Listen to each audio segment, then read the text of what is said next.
And as we go through it, there seems to be a lot of times that Jesus performs numerous miracles, and he performs numerous miracles in the same manner, if you will. He'll heal sick, he will raise the dead, and he does so more than once. He will heal the blind and various things.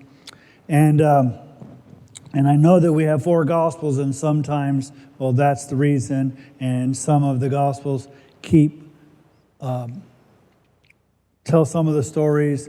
Some will tell other narratives. Some will tell us part of the narrative in a slightly different way. For instance, like in this time, there'll be 2 blind men, and in other times there'll be 1, and some will say, well, it's a different event, or some will say it's the same event, and discussion back and forth.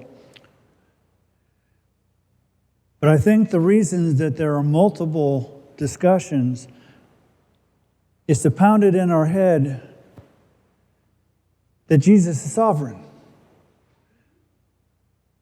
To use a very bad English grammar, there ain't nothing he can't do. Nothing is impossible for him. And so it seems that the writers, knowing the human condition, repeat many of the types of miracles over and over to inform us that it wasn't just a one-off, that Jesus can perform. And just as we have that difficulty, in the future weeks I'm going to comment on how the disciples who observed him doing all of these various miracles over and over again seem to then not be able to put 1 + 1 = 2. If he can do this, and if he can do that, then he can do this other thing. But when they haven't seen him do this other thing, then they're shocked and amazed. And so we come from this time where Jesus has left, and in verse 27 of Matthew chapter 9, it says this, "And as Jesus went on from there, 2 blind men followed him, crying out, 'Have mercy on us, Son of David.'"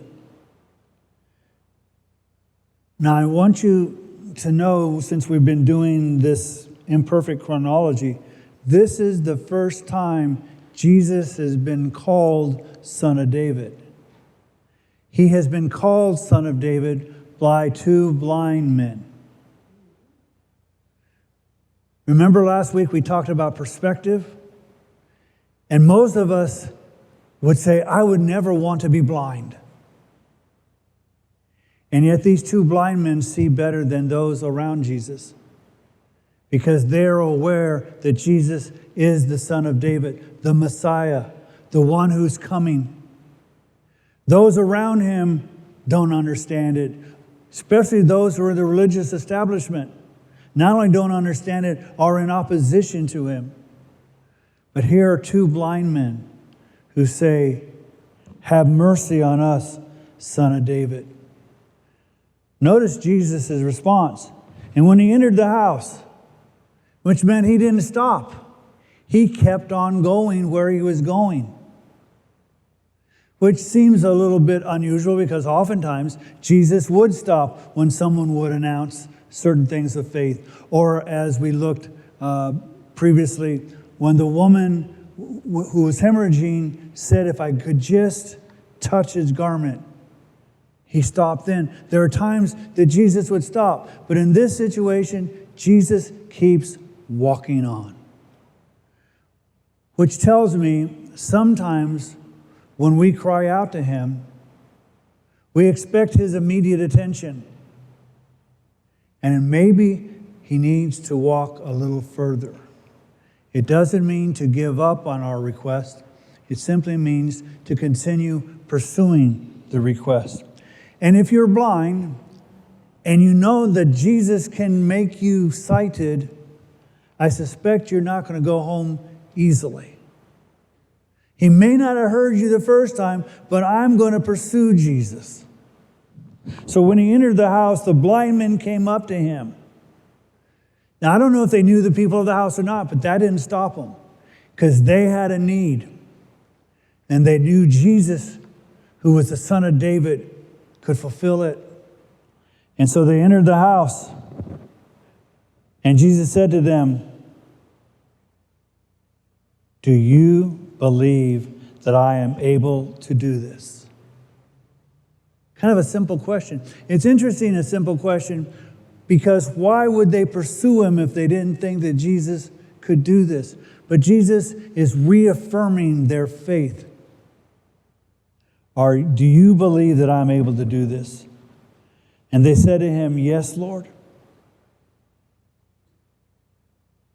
And again, Jesus does things differently almost each and every time. This time it says, "Then he touched their eyes, saying, 'It shall be done to you according to your faith.'" Now I want you to notice a couple of things. Number one, he could have simply spoke. He could have simply touched, but he did both because he wanted us to understand that it was him who was healing, but it was because in response to their faith. Now, the way this is written in English, you can interpret to be, well, if they had a little faith, they would have a little bit of sight. May be done according to your faith. So if they had a little faith, they'd need glasses. If they had a lot of faith, they'd see 20/20.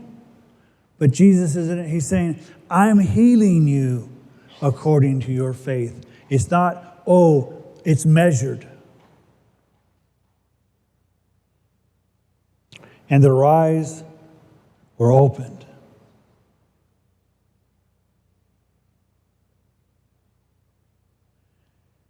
Now, not all of us, actually, as I look in this room, none of us here are blind physically. But all too often we are blind spiritually. We don't see the needs that we have for Jesus. It may not be blindness, it may not be a disease, it may not be a disability, but it certainly is spiritual. We need the touch of Jesus to heal what it is most egregious in our lives: sin. Son of David, have mercy on me. And I believe that you can do this, which is to forgive all of my sins and to never hold me account and to consider me righteous and justified and sanctified because of your great love and your great ability.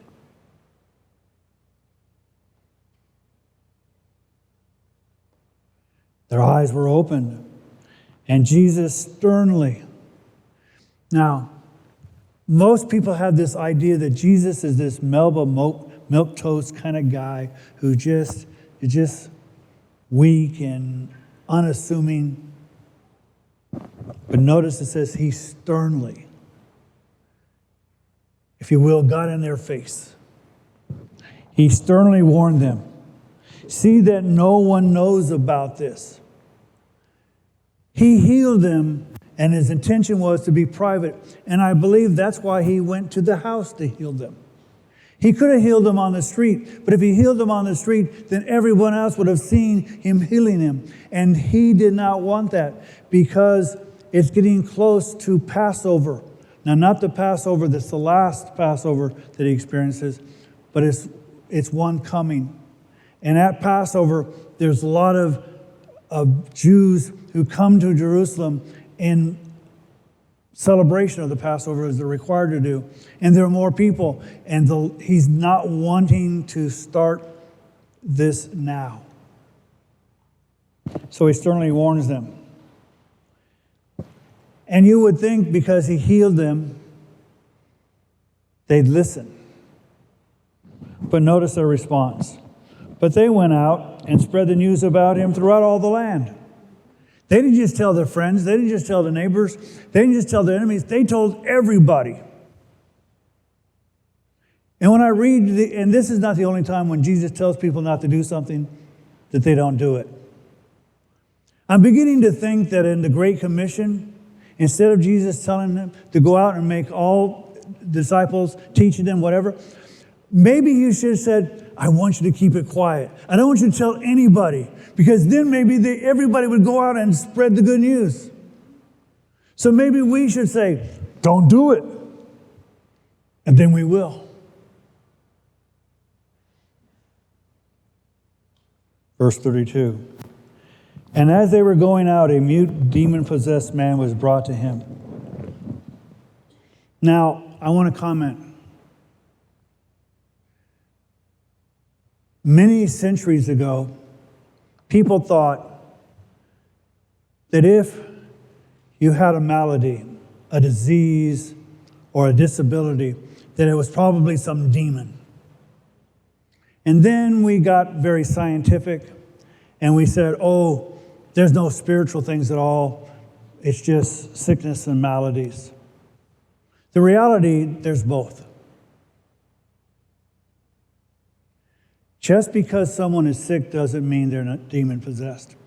And as a matter of fact, this week it was interesting. I was listening to a Christian station, and the person speaking said that Jesus delivered her from the possession, the spirit of alcoholism. I rather doubt it. You see, alcoholism kind of deals with our appetites. We like to do things in excess oftentimes, but then we want to blame somebody else because I'm not at fault. And as I've told you, I remember being in a college class, a secular college class about the Gospel of Mark, and the priest that was teaching it was saying that instead of being demons, there was the spirit of alcoholism and the spirit of poverty and all of these things.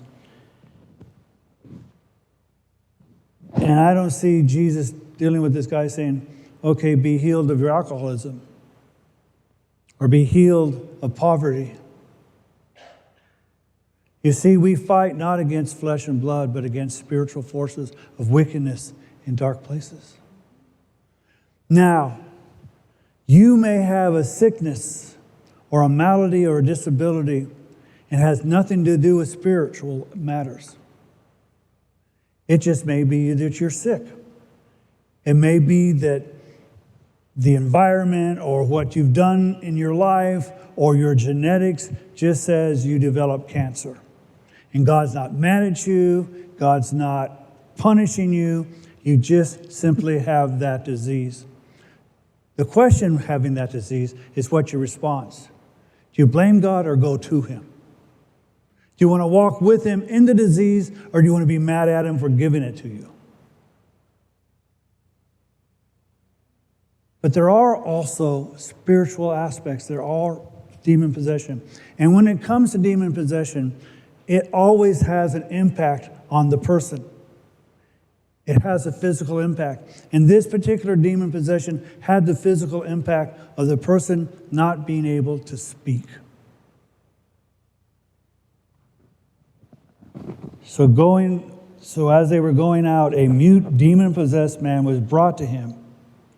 And after the demon was cast out, the mute man spoke, and the crowds were amazed. And again, every time Jesus does something, they're amazed.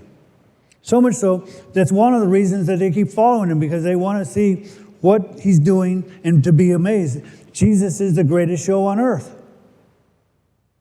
But they're going to see the amazement, not going to see Jesus.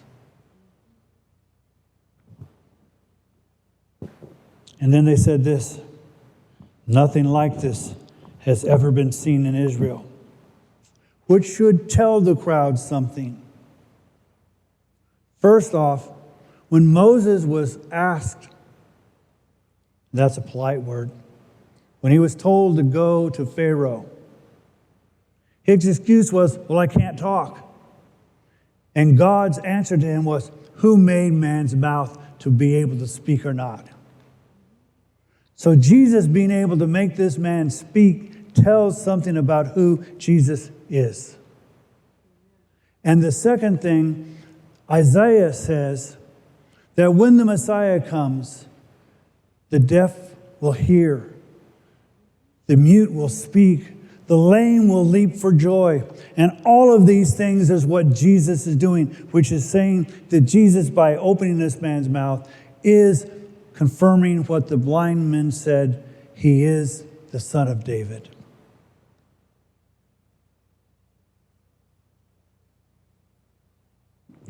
But the Pharisees were saying he cast out the demons by the ruler of the demons. You see, they're still hard and fast in opposition to Jesus, but not so much of, well, we don't know where he is, but they place the power in Satan's ability. And as we have seen, Jesus' response to that was that would be unforgivable. And we see that they continue in that opposition, regardless of what the facts are. The facts are that Jesus is able to do what he does, that he is acting in conformity with the Scriptures, and yet the religious establishment says, not so.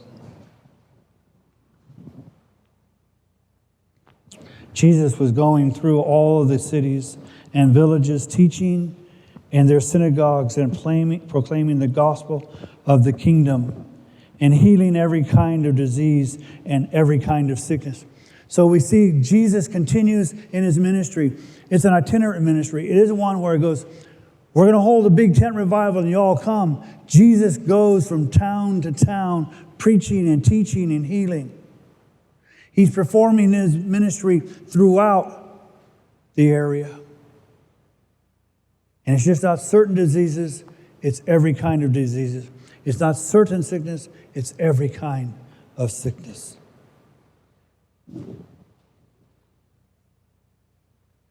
But in addition to that, he preaches.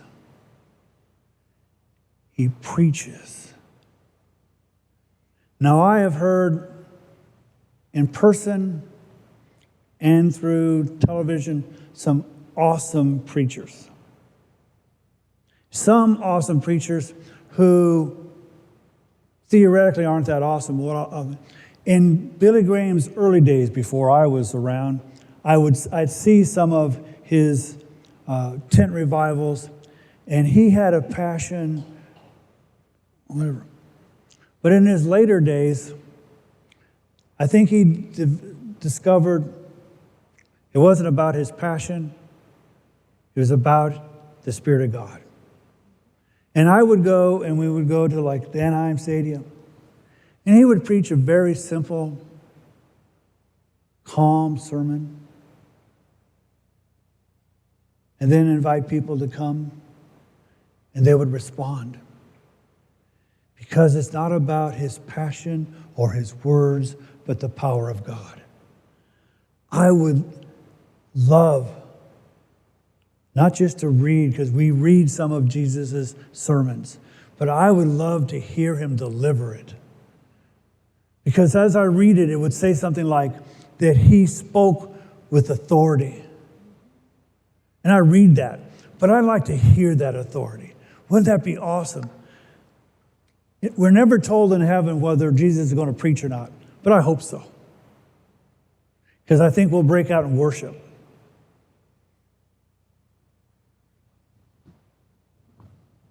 But he proclaims the gospel of the kingdom. And I know what I'd love to hear. Joe, you're here because of my blood. Remember when you read in Ephesians that for ages to come, people would declare the glory of God because of my grace. They're declaring the glory of God because of you sitting right there. Because you don't deserve to be here, and you know it. I go, amen. Preach on. Verse 36. Seeing the people, he felt compassion for them because they were distressed and dispirited, like sheep without a shepherd. It is interesting to see when Jesus has compassion. There are certain times he will heal, and certain times he will perform as requested. But there are a few times when it says that Jesus felt compassion. He felt compassion for the widow who had lost her only son and rose him from the dead. He felt compassion for others and would respond. When they told him about, in the future from our perspective, about Lazarus, and before he raises Lazarus, it says he wept. It's interesting in the places where Jesus has compassion, and we see that emotional side of him. In this case, it's for the people because they were distressed and dispirited. A time when Jesus is present, a time when Jesus is performing all of these miracles and healings and resurrections, and yet the people are dispirited and distressed. So what's his response to this? And he said to his disciples, "The harvest is plentiful, but the workers are few. Therefore beseech the Lord of the harvest to send out workers into his harvest." Jesus understood, even though he is and was and shall always be the Son of God, the living God. While he was on earth, he was only one person at one place, and there was multiple needs throughout. So I say we need workers. Pray for workers. Because the harvest is plentiful. So my question to you, and it's going to be an uncomfortable question, and it's a question as I point one finger at you, I have three fingers pointed back at me. How often do you pray God that he send workers? I suspect if you do not, it's because you're not really laboring in the field. Because let's look at it. Most of you are all city folk. I've had the opportunity to be a city guy and also have summer experience in the farm. Farm work is hard, and it's hot, and it's long, and you see the acres out there, and you got to do it. You don't want to do it alone, because when it's alone, it takes a whole long time. But the more workers you have, the easier it is to get the job done. And when it comes to harvesting, it's not like you have all the time in the world. Because if you don't do the harvest in a timely fashion, it rots and spoils, and you've wasted all of that opportunity. And so the work is hard. The work is long. And Jesus is saying, pray for workers.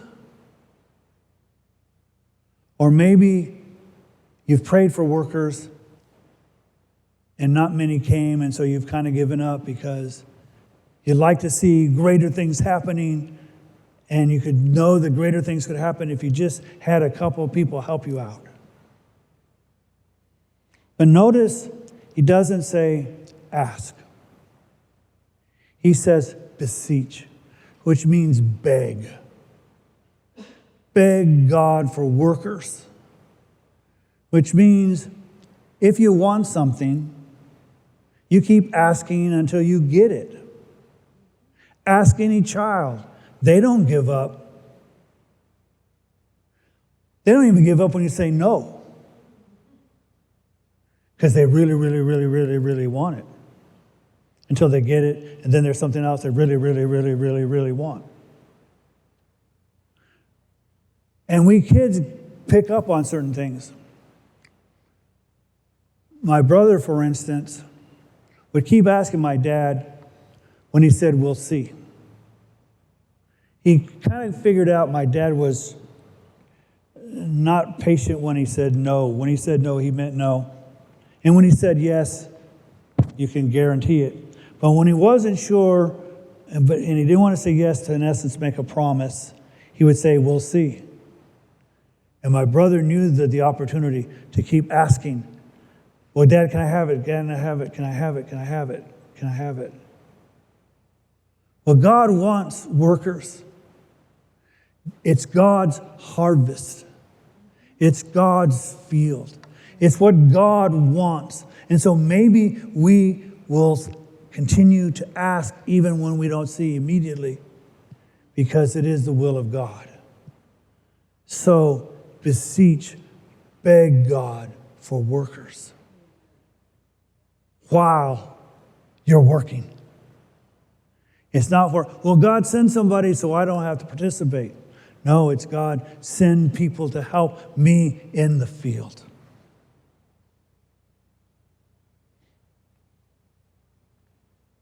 So,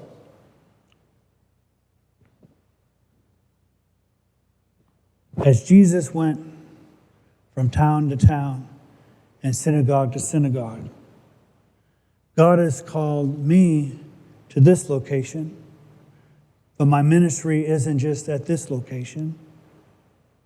It's wherever I go. And your ministry is not when you show up and face Long Beach and listen to me ramble on about a few things and we sing some songs and okay, that was a pretty good show for a quarter. You have a ministry, and the part of the ministry is to get revived, to get charged up, and go back into the field. The field isn't here. The field's out there. And you bring the harvest in. And so, if you have gotten discouraged, kind of like this sheep, beseech God for workers. If you've noticed you've stopped because you're not working, get to work and beg God for workers. Because the difference in this life and the one to come is simple. Jesus. Jesus doesn't ask you to get a seminary degree. He doesn't ask you to testify about what my life is. He just simply says, witness to what God has done for you. And if all that God has ever done for you, which is a lot, is to forgive you of your sins, then tell him that. If he walked you through some difficult circumstance in life, a disease, a death, or whatever it might be, and he walked you through it, then you simply say, I was not alone. God did this with me, and I was not alone. Yeah, people might have been distressed and dispirited, but I wasn't, because Jesus was with me. And at the moment I kind of thought maybe he left, I remembered him saying, I will never leave you or forsake you. Nothing can separate you from me. I think that's a pretty good sermon that everyone can preach. And as we're going to sing, these are the days of Elijah. These are the days that the fields are white and the harvest. Now, it may not be as easy as it was back in the 60s and 70s when it was kind of the Jesus craze and Jesus whatever. It may be a little harder, but the fields and the harvest still need to be harvested.